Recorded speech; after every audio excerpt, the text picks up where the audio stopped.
আসসালামু আলাইকুম প্রিয় এসএসসি ও আলিম পরীক্ষার্থী 2025 তোমরা যারা এবছর পরীক্ষা দিতেছো শত বাধা বিপত্তি উপেক্ষা করে তোমরা পরীক্ষায় বসেছো এরপরে আবার পরীক্ষা স্থগিত হয়েছে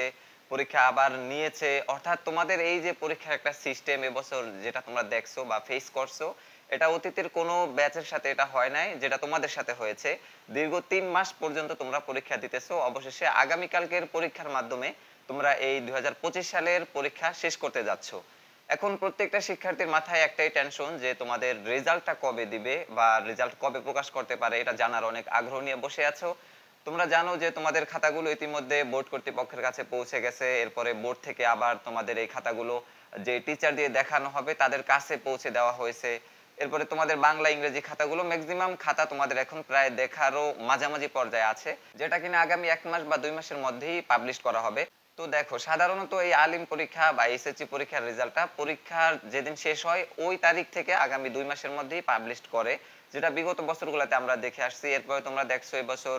এই এসএসসি পরীক্ষা তোমাদের অনার্স যারা ছিল তাদের এই রেজাল্টটাও কিন্তু 2 মাসের মধ্যেই দিয়ে দিয়েছে যেটা বিগত বছর 2 মাস বা আড়াই মাস পর্যন্ত লাগতো কিন্তু এবছর রেজাল্টের কার্যক্রম আগে শেষ হয়েছে তাই আগেই দিয়ে দিয়েছে তো ধরা যায় যে তোমাদের এই আগামীকালকে হচ্ছে 19শে আগস্ট অর্থাৎ 19শে আগস্ট হচ্ছে তোমাদের লিখিত পরীক্ষার সর্বশেষ পরীক্ষা আর ব্যবহারিক হয়তো তোমাদের আগামী 28 29 তারিখ পর্যন্ত আছে তো তোমাদের ব্যবহারিক পরীক্ষা ধরা হবে না ধরা হবে এই 19 তারিখের যে লিখিত পরীক্ষার শেষ পরীক্ষা এই পরীক্ষা থেকে আগামী 2 মাস সেপ্টেম্বর আগস্টের পরে হচ্ছে সেপ্টেম্বরের 19 এরপরে হচ্ছে অক্টোবরের 19 অর্থাৎ ওভারঅল বলা যায় তোমরা এই অক্টোবরের 19 তারিখের মধ্যেই কিন্তু রেজাল্টটা পেয়ে যাবা তোমাদের রেজাল্ট পাবলিশ করে দিবে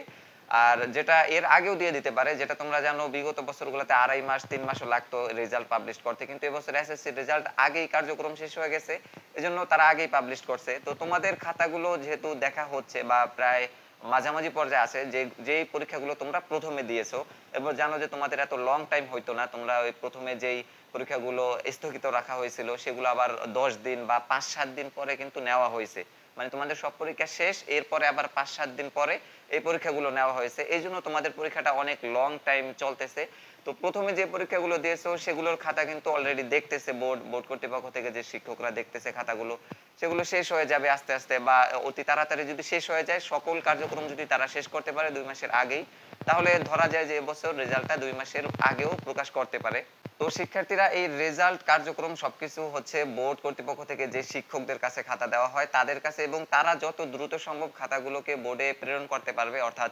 মূল্যায়ন করে তারা যত দ্রুত বোর্ডে পাঠাবে খাতাগুলো বোর্ড আবার পুনরায় এটাকে একদম সমন্বয় করবে অর্থাৎ একটা ফ্রেমে নিয়ে আসবে এরপরে তাড়াতাড়ি তারা পাবলিশ করতে পারে তো শিক্ষকরা কিভাবে খাতা দেখছেন সেটা তোমাদেরকে পরবর্তী ভিডিওতে জানিয়ে দিব আর তোমাদের বলে রাখি টার্গেট ইউনিভার্সিটি 25 চ্যানেলটি সর্বদা শিক্ষার্থী বান্ধব সকল তথ্য প্রচার করে তাই যারা চ্যানেলটিতে নতুন আছো অবশ্যই চ্যানেলটি সাবস্ক্রাইব করে পাশে থাকা বেল আইকনটি বাজিয়ে রাখবা সামনে তোমাদের বিশ্ববিদ্যালয়ে ভর্তি প্রস্তুতি কিভাবে আগানো যায় কিভাবে শুরু থেকে শেষ পর্যন্ত তোমরা এই বিশ্ববিদ্যালয়ে ভর্তি জার্নিটা শুরু করবা কিভাবে শেষ করবা কিভাবে সকল কিছু গাইডলাইন থাকবে আমার এই চ্যানেল থেকে তাই চ্যানেলটির সাথেই থাকো আর তোমাদের জন্য অনেক অনেক শুভকামনা প্রত্যেকটা পরীক্ষা তোমরা ভালো দিয়েছো বলে বিশ্বাস রাখি এবং আগামীকালকের পরীক্ষাটাও ভালোভাবে সম্পন্ন করবা এখনকার মতো এখানেই বিদায় নিচ্ছি আল্লাহ হাফেজ